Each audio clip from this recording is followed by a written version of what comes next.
You're listening to Parts and Charts. I'm Chelsea Owens, a therapist certified in internal family systems, and my co-host, KP Kajabowski, is an astrologer. We're testing the theory that IFS and astrology are mapping the same inner territory. Every episode, we put that to the test. Glad you're here. Hello. Hello. We've got Otto with us today, a little doggy. He's an Aquarius, I think. He's an Aquarius. He acts like a Pisces. He's going to lead the pod today. Yeah, Otto, what do you want to talk about? How cute you are. Look at him. So sweet. He is so cute. Okay, do you want down? Do you want down? He wants more pets. Hi, Chelsea. You are in a new Hello. location. How does it feel? Yes. I'm in the same time zone as you. That's exciting. Midwest. What up? And you only have a few more days in your current place, and then you're Yes. moving. Is that right? Moving Yeah. to... Where are you moving? One You of the don't have to say. capitals. Yeah. One of the One of the capitals of the world. world.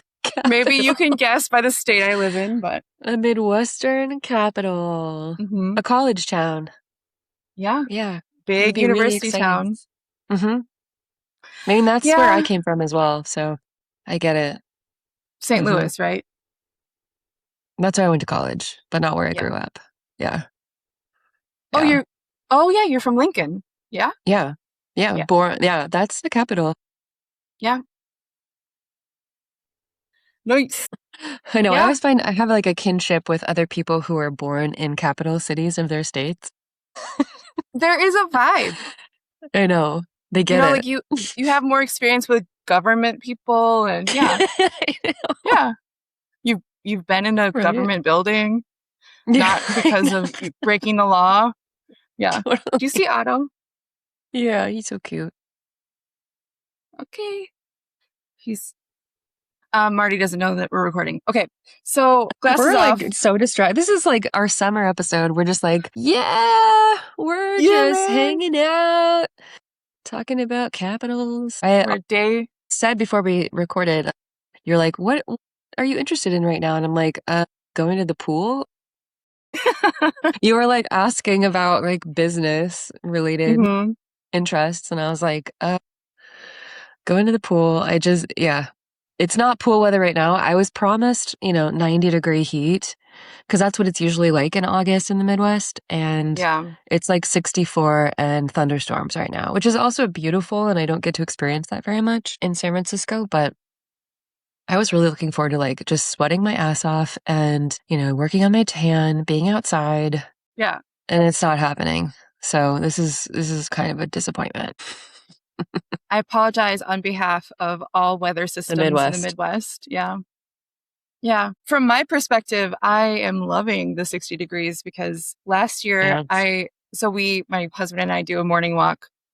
My husband, Otto, and I do a morning walk. And last year it was so hot that like we would get pissy with each other just like 3 blocks down on the walk because it was so sweaty and terrible. So I'm just very happy to continue my walks. Yeah. I won't be living by Lake Michigan anymore. I see Lake Michigan every day and I won't be close enough to her very soon. That's so sad. But I will deal. Yeah. I will deal with it. There's a bunch of other little lakes. And also, did you know that Wisconsin has 20,000 lakes and and Minnesota has 10,000 and they brag about it? They do. I know. It's on their license plate. Yeah. We have twice as much. Why doesn't I don't know why I'm competitive. Use that in their marketing? Because we're good folks. And we have cheese. That's more important to us. Yeah. I know. Everyone loves the cheese. I love cheese curds. Oh my gosh. My butt doesn't enjoy the cheese. Yeah. Same. I know. No, I have lactate. I have my lactate now. I had some cheese curds. I had some like garlic dill cheese curds from the farmer's market last week. Yeah. When I was visiting my mommy. And I could eat the whole freaking like bag. Like I just couldn't stop. It's just so easy. That and strawberries and almonds are my favorite picnic combination. Charcuterie. Nice. Choo-choo. In the family, we were making fun of the word charcuterie, so we call it choo-choo boards. Oh. Anyway, that's some gab. We were talking about the eclipse and parts and how did you want to mention? Did you want to mention what we might be doing in the fall? Yeah. Maybe I should start with I have been reading a few books, but I'm reading Stephen Arroyo's. I don't know if I'm saying his name right. Stephen Arroyo. His book, Astrology, Psychology, and the Four Elements, an energy approach to astrology and its use in the counseling arts. And it is so thorough and the argumentation is so clear. I'm loving it. And it's also I'm a really slow reader. So it's taking me I'm reading only 3 pages at a time, basically, because I'm trying to absorb everything that he's saying.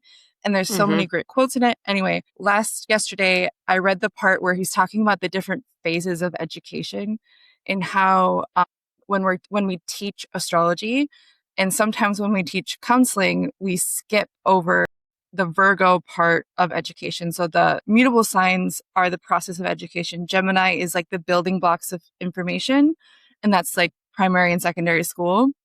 And then Virgo is the apprenticeship or the practical application of what you've learned, but you aren't an expert yet. And then Sagittarius is expert level, professor level, teacher level.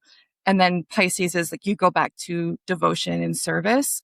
So a spiritual leader, an elder kind of part of the education process, learning process. But in American culture or Western culture, we oftentimes skip over the Virgo portion of that cycle, which is so important. I'm curious what you think about this too. It's you get the degree in counseling, you get the license, and then, okay, now you're a therapist. Now you can take clients forever. Da, da, da. But what he's arguing is that there needs to be more of the apprenticeship, the practice, the getting real life experience with real life people. And he's saying this about astrologers too. It's we don't really have a typical way of learning astrology. And he's I don't want us to have a hierarchical, how the education system is set up for astrology, because it is so intuitive and it's not empirical like most sciences are. All sciences are. But if you are learning astrology, it is that Virgo part that is the longest part, and we're treating it like it's the shortest part of the education process. So that was really interesting, and I agree with him. And I feel like I will be in the Virgo mode of astrology for a very long time. I don't expect me to get out of that mode in this lifetime. Maybe, I don't know. I'm only 30 something, so we'll see. But I like how he put that. So this is all to say that I'm studying up on astrotherapy, counseling therapy, the counseling arts. I am not a counselor myself. I'm not a therapist myself. I'm considering becoming one someday. And also, we've been talking with astrotherapists in our community by the nature of having this podcast, and Chelsea being a budding astrologer and a licensed IFS, a certified IFS therapist, a licensed therapist. So we're planting a seed right now as I utter.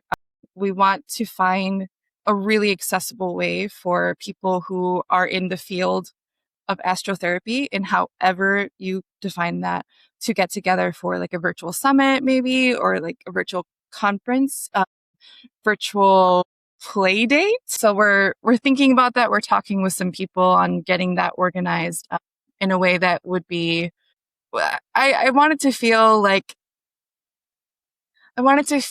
Hildegard von Bingen about it, if you know what I mean, where it's free, available, but still really deep and nourishing. Yeah. So making sure that from the beginning to the end, it feels maybe democratic is the best way to put that. So that's what I'm thinking. And Chelsea, do you have something to add to that? Did I forget something? There will be Gregorian chants then. Hildegard von Bingen. Summits are really hot right now. Is that right? That's a trend. I like them. Them. Yeah. It's where, I imagine something that's just kind of short and sweet, only a few hours. Yeah. Online. Really, really jam it in with as much as we can. Yeah. And different options for people to move to a different room or not. Yeah, right. What I've experienced with summits is that I like it when they're organized by people who don't make it about their own business. And that's when it's been not so interesting to me, when it feels like it's just a marketing funnel for one person. But the people where the summit sit is like, it's like an idea and then everyone shares their own perspective on it or their practice about it. Like those are really exciting to me, especially as someone like, I can't travel for every one of these conferences I really want to go to. So I love the virtual ones. Yeah. Totally. Yeah. That'll be so fun. Yeah. It's going to happen. Yeah. Sometime in the fall. Yeah. Yeah.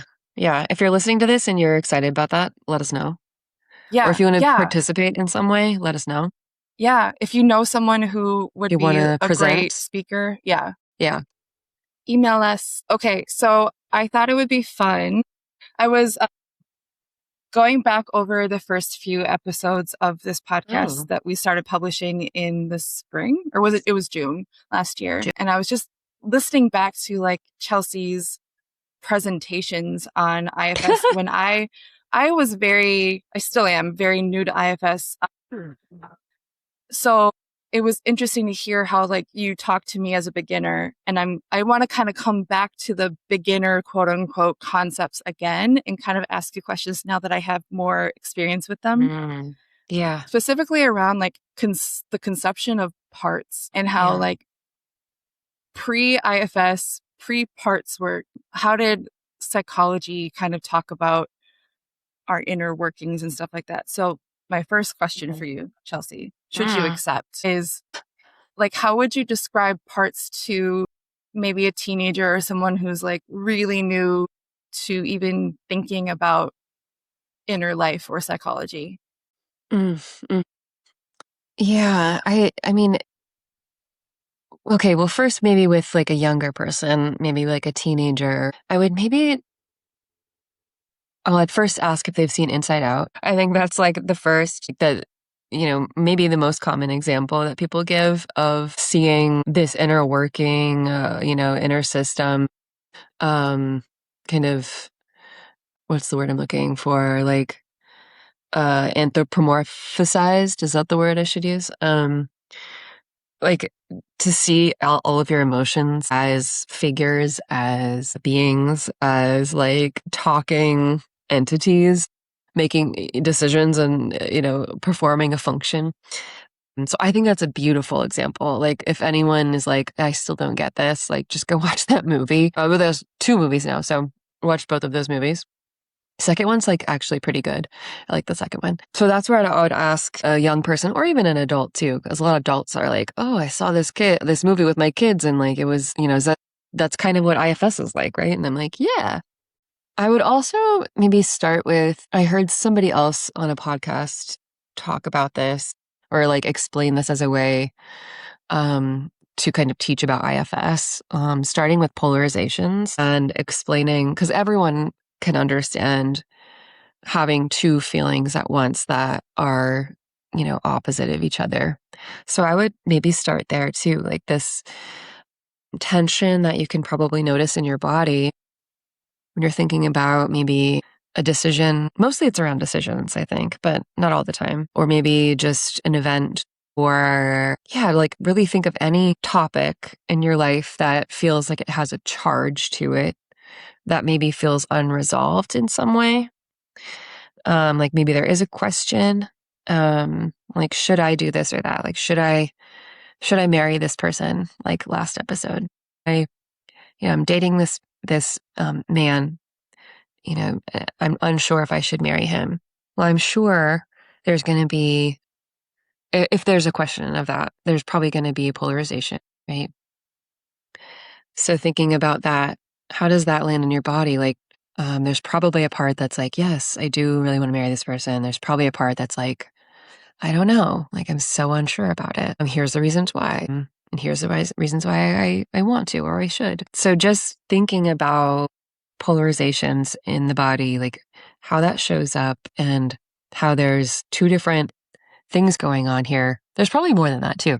Like, I don't want to limit it to just, this or that, or just 2 options, because there's probably more. Polarizations could be, many more than just that. So I would also explain it that way. Like, have you ever had a thought or a feeling and then had, an opposite thought or feeling? Like, there you go. Like, we are multiples. We contain multitudes. Yeah. And it's not pathology. It's not like, it doesn't mean that there's something wrong with you. It doesn't mean that you have multiple personality disorder, which is not what we call it anymore. But, it doesn't mean that you are like pathological in any way. It's like actually super common. Right? And when we start to pay attention to what these like voices or beings are saying or feeling or thinking or doing, you start to recognize like, oh yeah, okay, that's a part. Does that help? Yeah. I mean, I said before we started recording, I don't want this to be all about astrology, but this is making me think of the Libra energy, which is like the stereotypes of Libras are that they can't make a decision. And it's oftentimes because they're considering opposites or like many different points of view, and they're, trying to reconcile between them. And so it's almost impossible to make a decision between two equally strong feelings or desires. So that's what's coming to mind for me. Yeah. And also just like almost every big life decision usually has a polarized, like two parts. Like, should I move to a capital or should I can I continue living in a vacation town on Lake Michigan? Wow. And being able to discern or to choose your life, honoring both of those parts, values, priorities, whatever you want to call it. So I'm thinking about how like priorities are also parts.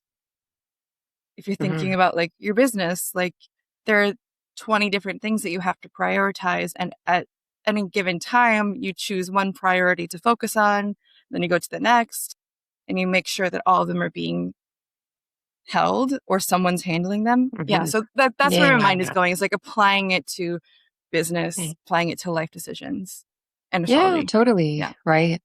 Yeah. I think parts just want to be heard. Yeah. Yeah. Hearing every part's worries and concerns and desires and, all of their thoughts, I think that really helps the whole system. Yeah. And it sounds really simple, but it can be really, really hard in practice because if something's supercharged in the system,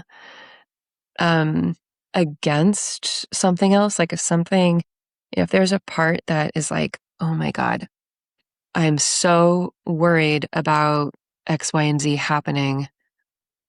If we listen to this other part, if that other part gets some airtime, something really bad could happen.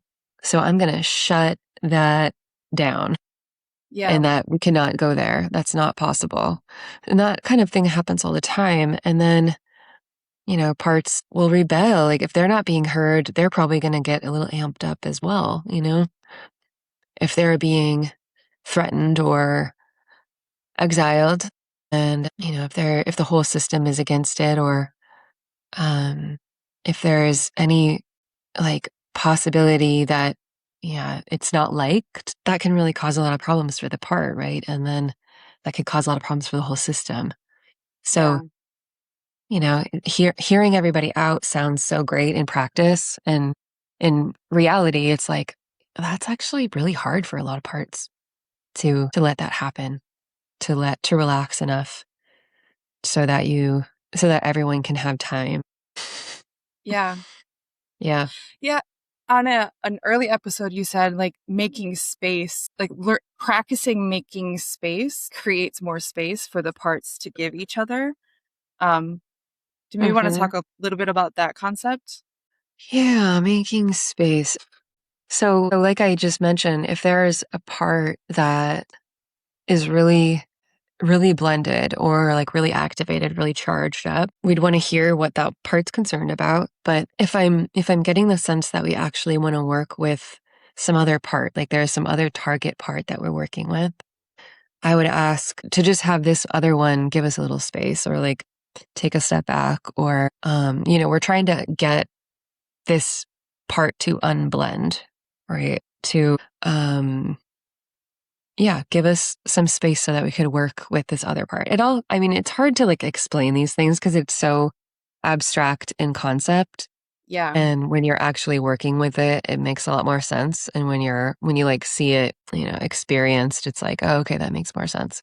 So now I'm kind of talking about, this and that part. And so it could be kind of hard to follow, but especially if you're not trained in the model and it's like, what the hell are we talking about? But essentially what we're doing is just asking parts to take a step back and make a little space so that it's like, he always uses this metaphor, but it's kind of like in family therapy, if you're sitting with a family and you have kids and two adults in a family session, and the therapist is asking like one of the kids a question, like, how did this, horrible event affect you? Like, how were you impacted? How do you feel? And the dad jumps in and is like, oh, it didn't affect her at all. Like, she's fine.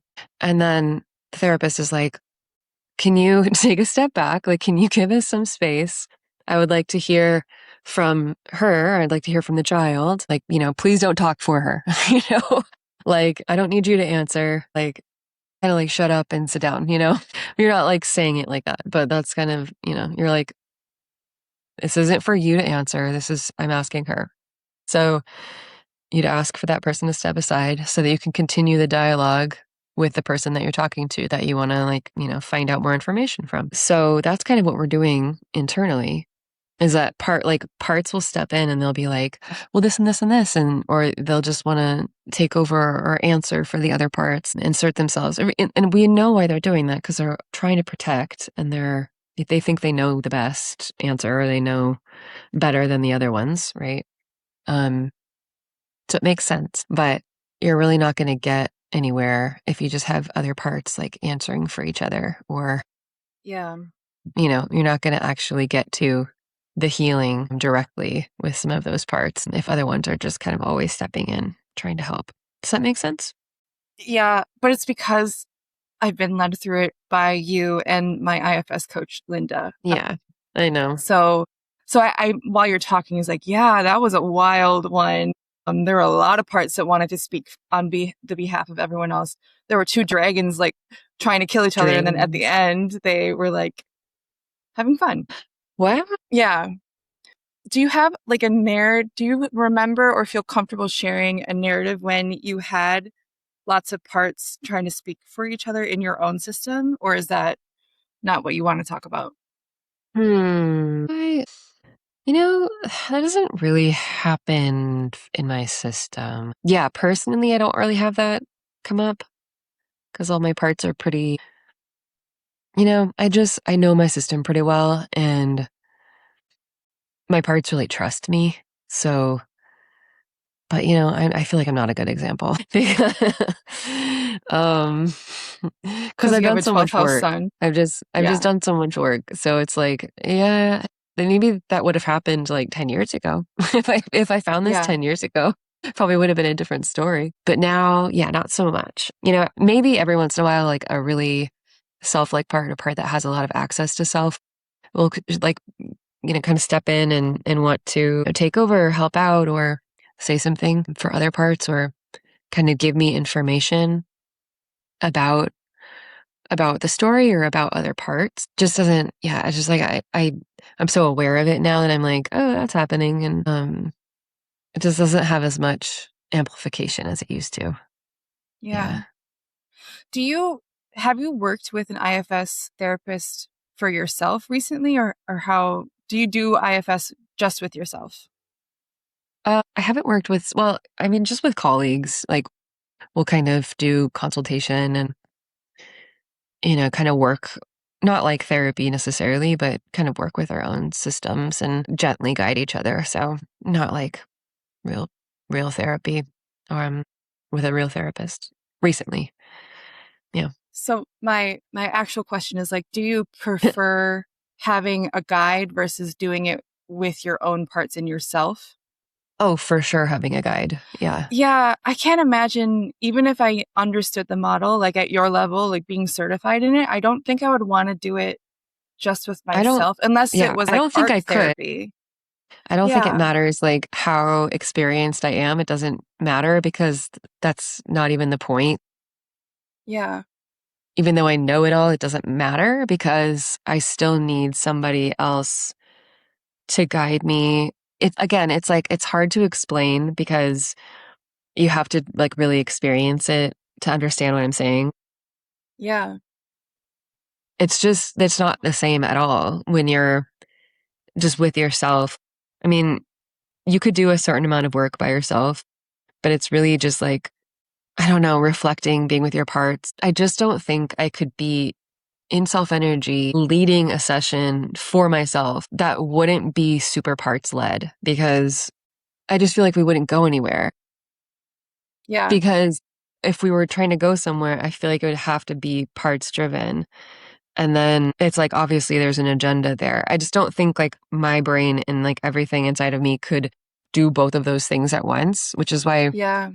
I just, you have to have somebody else on the outside, like tracking this and gently guiding it because it's like, I'm not Yeah. fully like, I'm like conscious, but I'm not like, cause when I'm the therapist and I'm guiding somebody else, like, yes, I'm aware of like any parts of me that are showing up and I'm really trying to be in self energy as much as I can.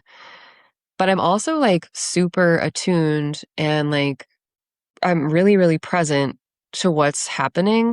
But I'm like, I'm really turned on. Like my brain is on to what is happening. Like I'm super conscious of it. And I'm thinking, like I'm still thinking quite a bit. And so I'm using, like, there's a lot going on for me. And it just, I don't think I could do that. And also like super be with my own parts, No. like embodied and like open and all of the things. Like, I just don't think you could. Maybe some people can. I don't know. Maybe. But I just really don't think it's Yeah. like as beneficial, to be honest. I think it's like you're asking too much of yourself. From And my it's, yeah. experience, like being guided is all of my brain power, you know? So I couldn't imagine how much more, because I don't have the capacity for more brain power to guide myself. I You know. know, there's Yeah. so much happening. It's not, I'm like anyone who's listening who hasn't experienced IFS, it's not overwhelming. There's just No. so much movement and like you're noticing a lot. Yeah. So I'm Yeah. just And curious if you could. when you're like eyes are closed and you're in your own system, like you're kind of in a different world. Yeah. And like, so then to ask your brain to be online as well, it's just like, then it would just become a really cerebral process. And then it would just be like Yeah. manager driven and be like, all right, now we're going to do this. Now we're going to do that. Yeah. And for those of you who haven't experienced IFS, it's like the therapist role is asking questions, like, asking questions, but also like there's a very specific protocol that we follow. And so doing that, it's like and to me, that is like, yeah, you kind of have to use your brain for that. It's not just like purely like, I don't know, you're not just like making things up, that feel okay or feel good. It's like on the fly. Like it's Yeah. very specific and planned out almost. So yeah, it's like to be in that like gooey, like warm, blissful feeling of being in self energy and being with your parts. Yeah, just like kind of thinking and using your brain too much can really take you out of it, I think. Yeah. So all of that Yeah, to I say, think, I don't have to keep like belaboring this point, but like it's way easier to have a guide. yeah. Yeah. The other thing that happens that I now can speak to is that the longer you work with someone, so I'm working with someone every week over time, the more she's understanding, she's more attuned to me. So she's understanding more about how my system feels and is shaped. And she is also aware that I practice psychism and like I channel messages, and art and writing usually comes to me from like the noetic place or whatever, the no zone. I don't know how to describe it. So when she notices that I'm going more into that space where I'm gathering a lot of information, like visual texture and stuff like that, she knows, okay, let's get back. You know, like in our first session, she didn't know that about me. So that's another reason why like having a guide to keep me from going down a path that is delicious, but not quite helpful in that moment is really, really important. Because we could spend forever like finding out the symbolic meaning of this little tree sapling that showed up. Or we could continue listening to the part, you know? I think that's a good point. And I think I know that about your system as well, because you're so descriptive and your imagination is like so vivid. And you're a writer and you're psychic. I honestly wonder if like psychic people or people who dabble in like other mediums like psychism, mediumship are harder to work with because they're so used to like getting information, seeing visuals or whatever their clairs are. Mm-hmm. And that could almost be like a little confused with like parts work. Yeah. Because it's like, whoa, okay, I'm seeing a horse crossing a river. Like, okay, is that a part or is that a part like making something up about a memory? Like, is it psychic information? Like, all of it could be a little intertwined. Yeah. But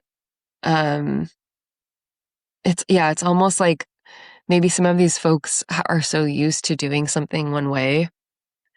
And so now doing parts work is a little bit different. So it's like you kind of have to, I don't know, learn this other language, even though some of those channels might still be the same.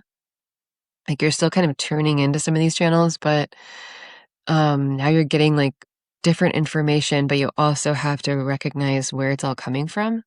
Yeah. And that a part could just be showing you something psychic or showing you this really descriptive, I don't know, image that means something, but it's like literally a part's just showing you something. It may have nothing to do with your past or the part itself. So yeah, I feel like there's a little bit of maybe extra layers of like helping client understand their own, like what's a part and what's not a part and it's all about like, okay, just ask if it's a part. Like it doesn't have to be difficult. Just ask if that's a part, ask what it's showing you. Yeah. There's two things coming to mind. I think that I'm very grateful that I'm working with someone who is so skilled, like has many years of experience in different ways. And I think that's why she's been so great for me, is because she has a lot of different perspectives and she's just has a really good handle on the model. The other thing is a poet friend of mine said something that has helped me with understanding when I'm getting a psychic message versus like anxiety or dream or whatever. Yeah. And I'm going to get it wrong. I always get these wrong, but there's two gates in Hades. This is like a Greek myth thing. There's two gates in Hades. One is the gate of pearls. One is the gate of milk or something like that. And one is the gate where dreams come through. So these are things that are not happening, but they are information, you know. And then the other gate is like psychic messages, like prophetic messages. And so when you get to understand how it feels to get a prophetic message versus a dream, they do have a very different texture. And I think I'm saying pearl and milk because to me, they feel like pearls and milk, like how those feel different in texture.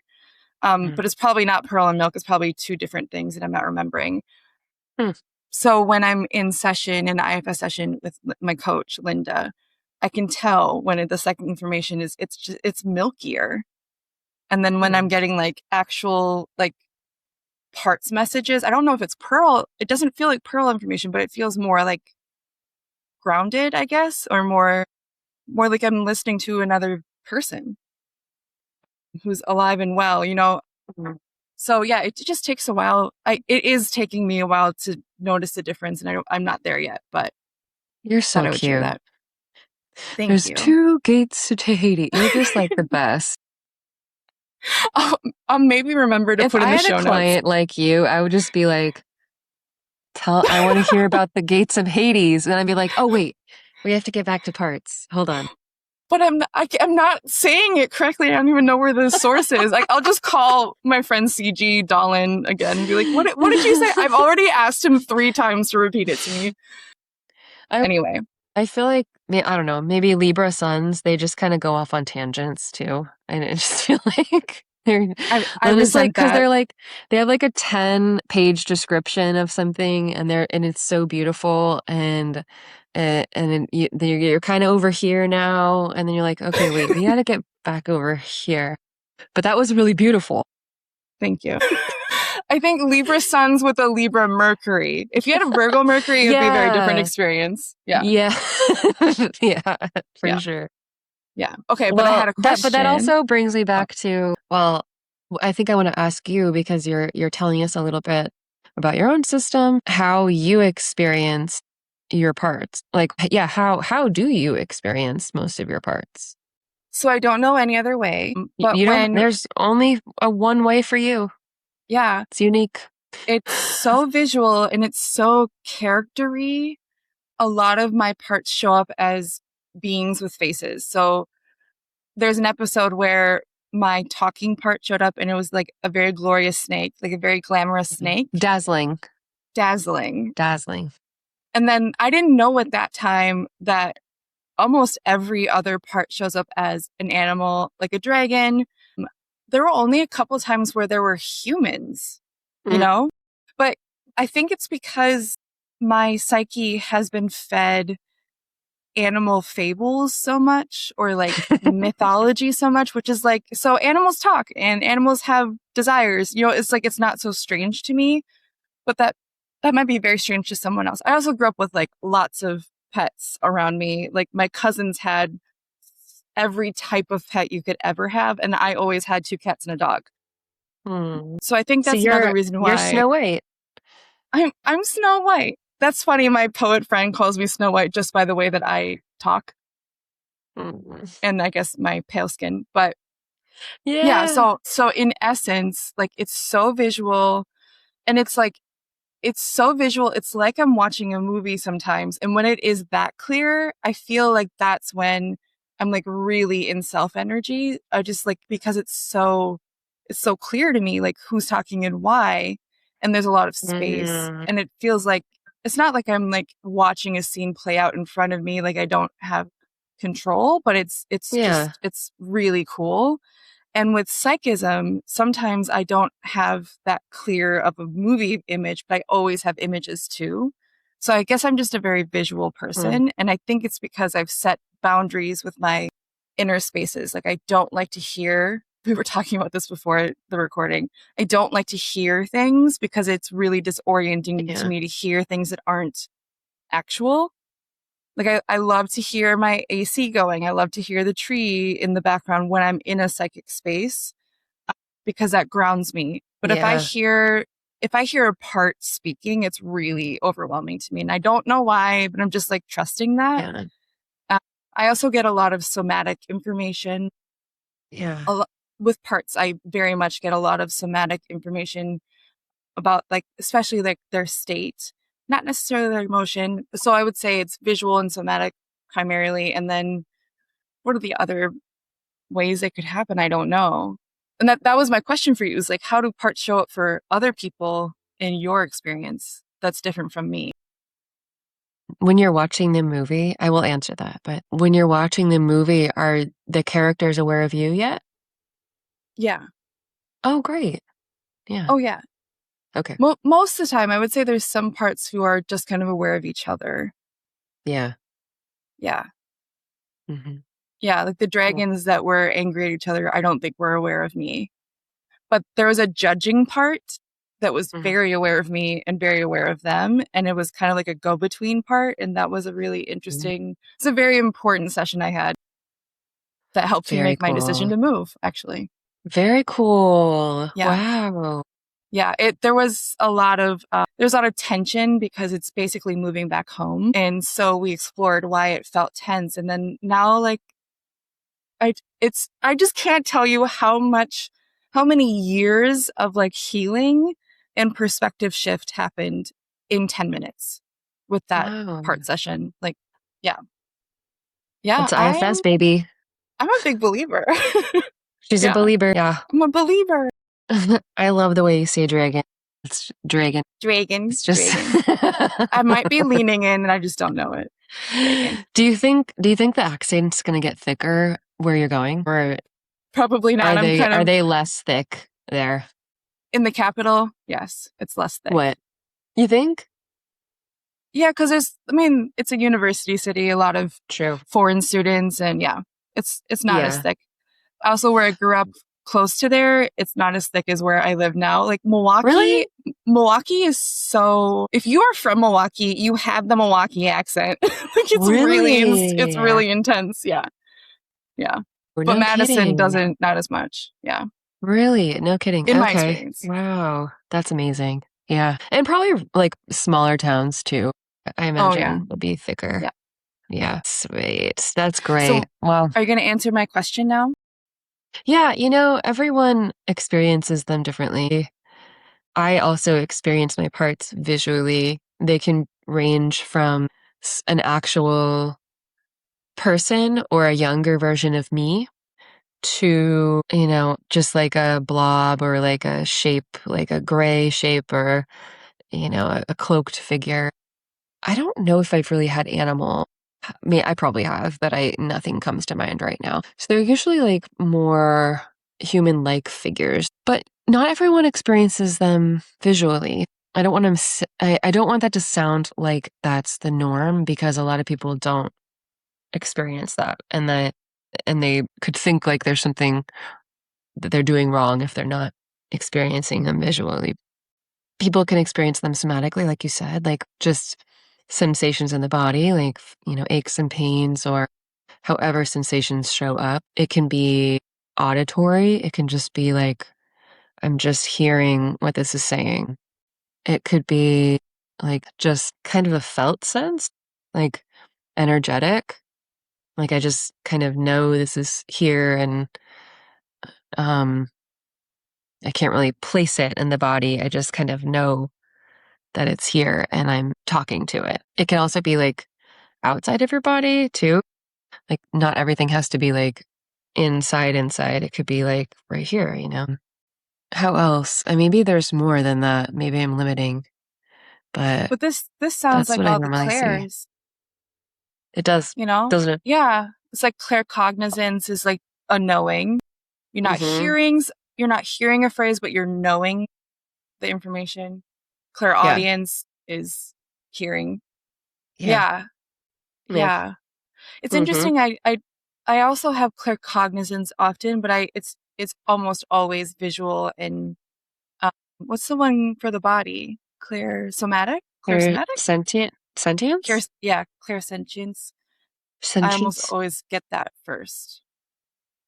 And I kind of have to interpret, okay, I see like something blowing in the wind and my body feels sad. Like, what does that mean? Yeah. And then the cognizance comes. Yeah. Mm-hmm. Yeah. Yeah. Yeah. This is a really great primer for parts. For what? Just like understanding how parts might be different for people. And also like, is there something we're missing with the definition of like, what is a part? Why do we talk about parts so much? I mean, it feels clear to me. So, but I'm in this world. Yeah. So it all makes sense to me, but I don't know what doesn't make sense to others. Yeah.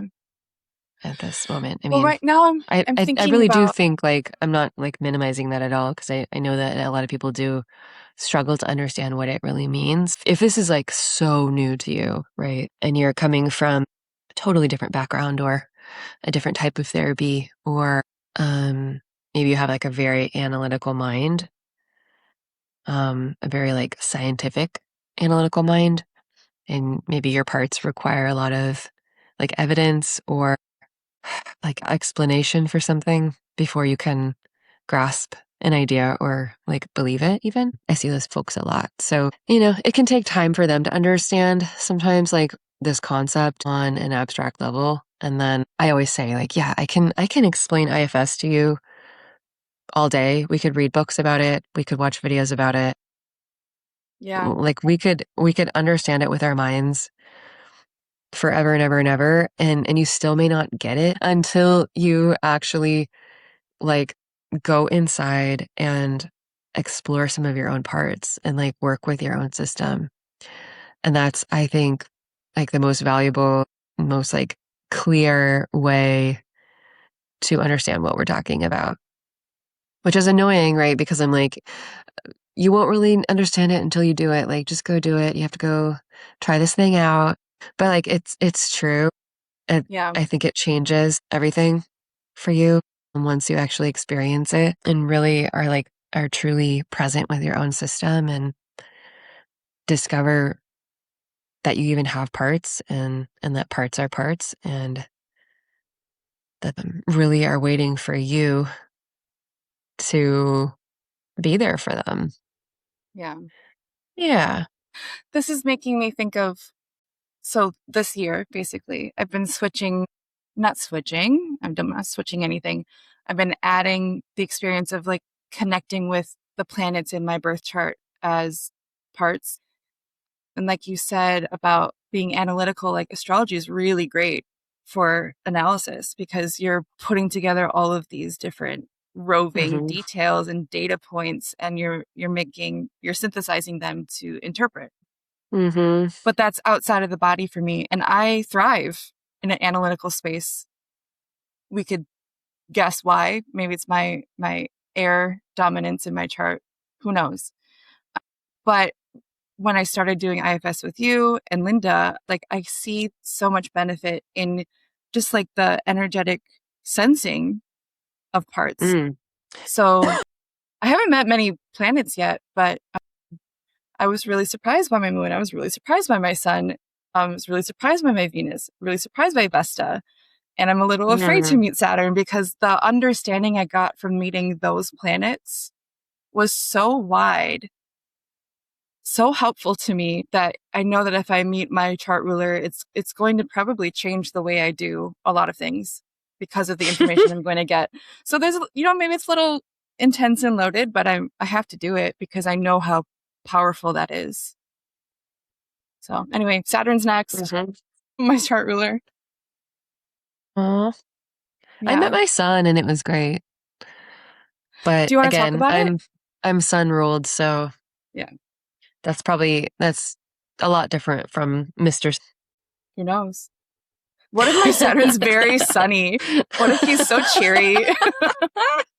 That'd be fun. Like, what was your son like? Mr. California Raisin. I don't know why that came up for me. I feel like that could be a sunny Saturn. Just like, yeah, actually, because he dries things out.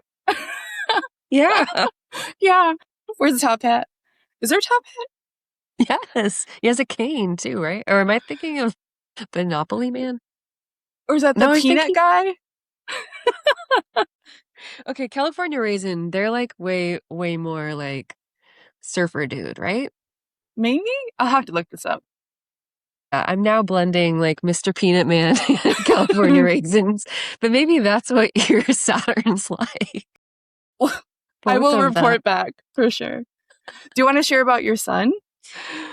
I honestly don't super remember a lot of details, so I don't really need to say much, but yeah, she was powerful. Cool. She was exactly what I thought, sunny and powerful and chill. Yeah. Nice. Mine, Chelsea's a person who introduced me to my son. And my son was a very fancy dressage woman who had a very special horse. And we were on the top of so many details, and then she took me to the barn or wherever, the stable where her horse is kept. And she like switched to like a very serious like horse tender. And she's like, you're not trying hard enough. So she's like, it was very performative. Like she was so beautiful and everything looked easy. And then behind the scenes, she's like, no, this is hard work. Like we work around the clock here, which gave me a lot of information about. Yeah. I have a lot of ancestral horse stuff. So that made sense for a horse to show up. That's so cool. I was wondering when one of my planets would be the horse. So, yeah. There we go. Yeah. Wow. Little tidbit. I think it's just so storybook. Is my dad's parents, my dad's grandparents, my dad's two grandpas were both mailmen who used horses to deliver mail in northern Wisconsin, and their routes were exactly next to each other, and they never met. Whoa, that's so cool. Their routes ended on the same county road or whatever in the country, and they never met. But their children would marry each other. That's so cool. Isn't that wild? My grandpa was a mailman too, but he didn't. He wasn't on horseback. Well, yeah, but your grandpa. Because you're talking about your great grandpa, aren't you? Yeah, that would be must have been the 10s or 1910s or 1920s, I think. Yeah, got it. Before the cars got up to the Ford. Yeah, before locomotive people were times. driving. Yeah. Yeah, my grandpa. Well, yeah, he would have been in the 50s, 60s, 70s, a mailman. Well, he was in the army, of course, and then did mailman stuff. Cool. Isn't that crazy? He's a Capricorn. We're brethren. What does this say about our was that just me? That was a common profession for people to have. Or maybe the progeny of male people always do podcasts together. Eventually. We'll find out. We'll test that theory. We'll track it. Yeah. Cool. Okay, that feels like a good wrap up. Thank you for this refresher on parts. Yeah, this was fun. Let's do it again. Are there any announcements we need to make? I don't think so. My sweet little newsletter you can sign up for to get any updates for my Oracle deck or my channeled monthly messages. So we'll put that in the show notes. Sign up if you want either of those things in your inbox. It won't be super spammy. It'll be probably once a month. So look for that. What else? I guess I do have announcements. Because Chelsea inspired me, I have recommitted to weekly Astro Archetypes newsletter. So that is, I'll put that in show notes too. So every week I look at the transits, the astrological transits, and I connect with what archetype is speaking. And then I find quotes and images that feel connected to that archetype. And then I write a little message, a pretty short message just to help us center before the week happens. And that's through a newsletter. And I take clients. Chelsea takes clients. And I'm still taking, I'm doing meetings with people interested in book doula. It's not mentorship, it's a companionship while you're inside of a long book project. So if you're interested in that, reach out and I can talk to you about my process and if it might be a good fit for you. And I think that's everything. We also have a podcast and it's called Parts and Charts, the IFS and Astrology podcast. And we love this project and thank you for listening. Okay, bye. Bye.